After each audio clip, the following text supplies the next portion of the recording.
People. Que pasa, sakpa, say what they do. Now the first part of the video is called them finally catch one of the big thief. They finally convicted one of the big thieves, the uptown thief in Jamaica, and I am speaking specifically about the case as it pertains to Andrea Gordon, who was a senior manager at National Commercial Bank, NCB. Now people, based on the information, it is said that this lady stole close to 100 million Jamaican dollars. However, based on the court documentation and what she pled guilty to, it was in excess of 30 million Jamaican dollars. That was what she was charged with. 13 counts.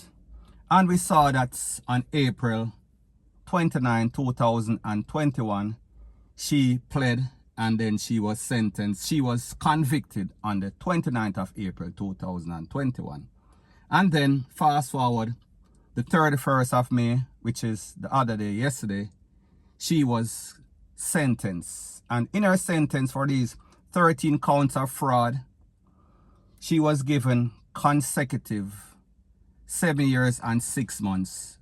So therefore, all of the charges added up to, she's going to do 7 years and 6 months, the maximum time that she can do, because even though it might have equal to more than 7 years and 6 months, they are running concurrent. That means that the highest charge, she is going to do the time for the highest charge.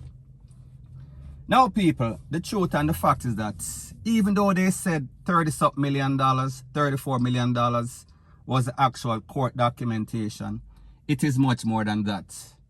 Because the house that you see on the screen right now, it is said that based on the court documentation, she did renovation in excess of $24 million. So people, if you look at this house, we could come to the assumption that this house is over 40, 50, 60 million Jamaican dollars. Plus 24 million Jamaican dollars. So we are looking at 80 million Jamaican dollars. How did she come about that fund? However, like me say, $34 million, $30-something million is what she was convicted for. Based on the court documentation, it is also said that she transferred X amount of millions of dollars to her friends, her affiliates, her family members. So people, those are actually other charges that she might have not been convicted for. I don't know the details. However, people, at the end of the day, we see that we should be in celebratory mood, because it is not too often that we see these uptown criminals get convicted or even charged. So people, we have to give praises to the court and the system for doing a job. And we see that justice was very swift.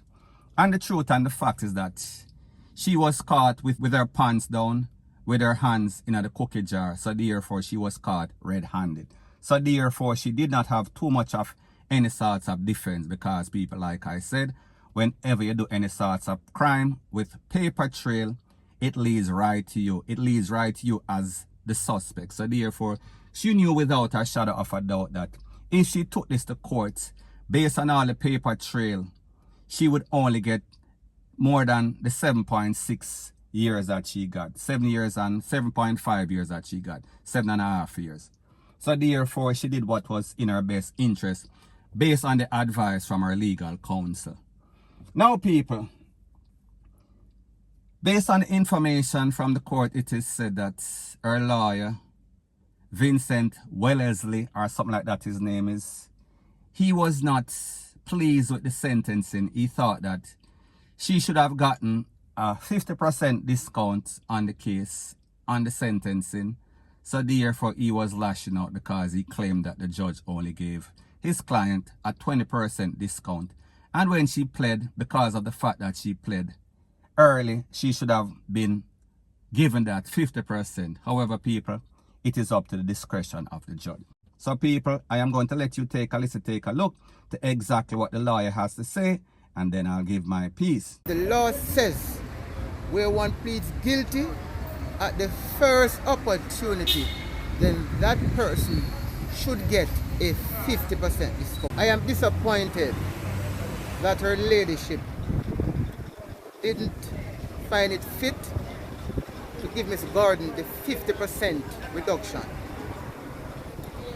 Miss Gordon is entitled, according to the Criminal Justice Administration Act, Amendment Act 2015, Miss Gordon was entitled to a 50% discount.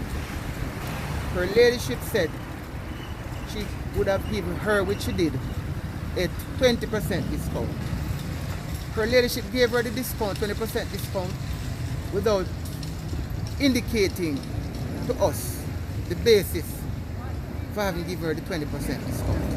So we are left now to speculate as to why she didn't give her the 50% and gave her the 20% discount instead. And so that is my only disappointment. The first opportunity that presented itself, she pleaded guilty. And the law says where one pleads guilty at the first opportunity, then that person should get a 50% discount. As a matter of fact, as you will recall, I said to the court that the law says, or the act speaks to me, which gives the court a discretion. So I understand the discretion. But if you're going to use your discretion, you must indicate openly, not just to keep it in your mind, you must indicate openly why is it you're departing from the 50% as outlined by the act. Now people, that is a lawyer for Andrea. So therefore, you know these lawyers, they are paid. They are paid spokesmen for their clients. So therefore, if them get the devil to represent, they are going to represent the devil and put out their best effort. However, people, he quoted from the Criminal Justice Amendment Act of 2015. And then the judge also rebutted.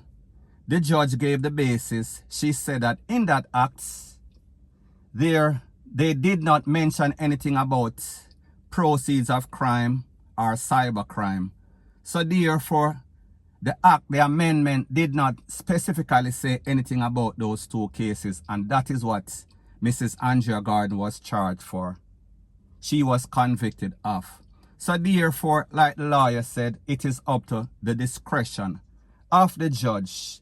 And the judge stipulated in the sentencing that she thought that there was a breach of trust because the bank gave Andrea Gordon all of their important confidential information, and she took said information and she breached it, she thieved it, she transferred money to her family, to her friends, to her affiliates, and also bought all sorts of expensive gifts, all sorts of trips, all sorts of expensive Louis Vuitton, Fendi, Rete bags, and all sorts of adjustment, all sorts of fix up to the house.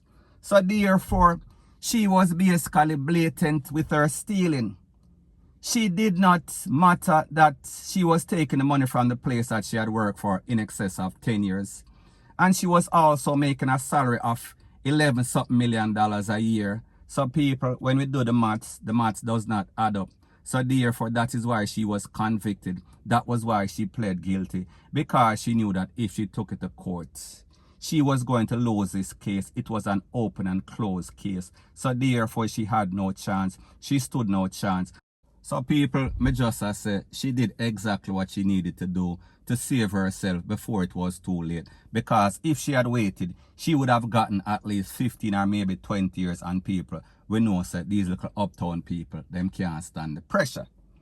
Now people, based on information, it is said that the Asset Recovery Agency, they are now in the process of going to courts and seizing all her assets. So people, this big pretty house that you see, all of what is in it, the contents, the furnitures, all of the pictures, the expensive pictures, everything is gone. So people, at the end of the day, she made a decision. However, she was penny wise and pound foolish because she tried to gain the world.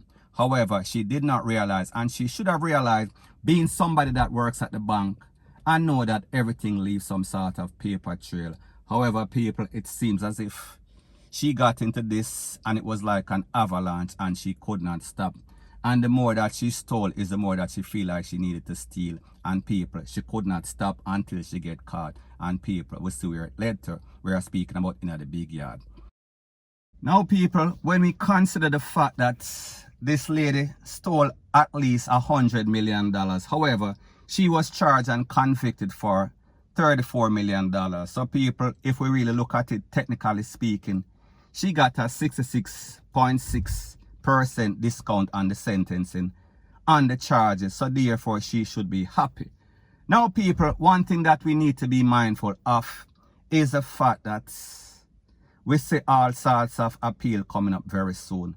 We see all sorts of claim being made by the lawyer for this lady. So people, we can expect to see some sort of discount. We can expect that this case is going to go back to court and there's going to be some sort of silent trial in which none of us in the public is going to hear. The only thing that we're going to hear is that she gets some sort of sentence reduction, because people, we understand as it pertains to this uptown face card, we are speaking about this body club. Sooner or later, they are going to get reduced sentence, or sooner or later, they are going to be released. So people, at the end of the day, she stole X amount of millions of dollars and she only got 7.6 or 7.5 years. So people, she did okay based on her conviction, based on her charges.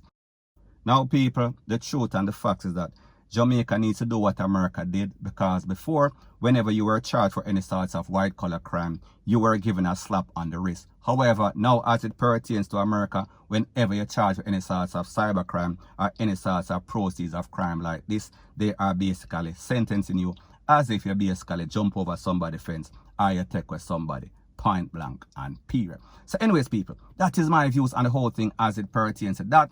And like me say, it is just my views and opinion. It is not the gospel. Your views and opinion can be respectfully different from mine. But let me know what you think in the comment section. Bless up.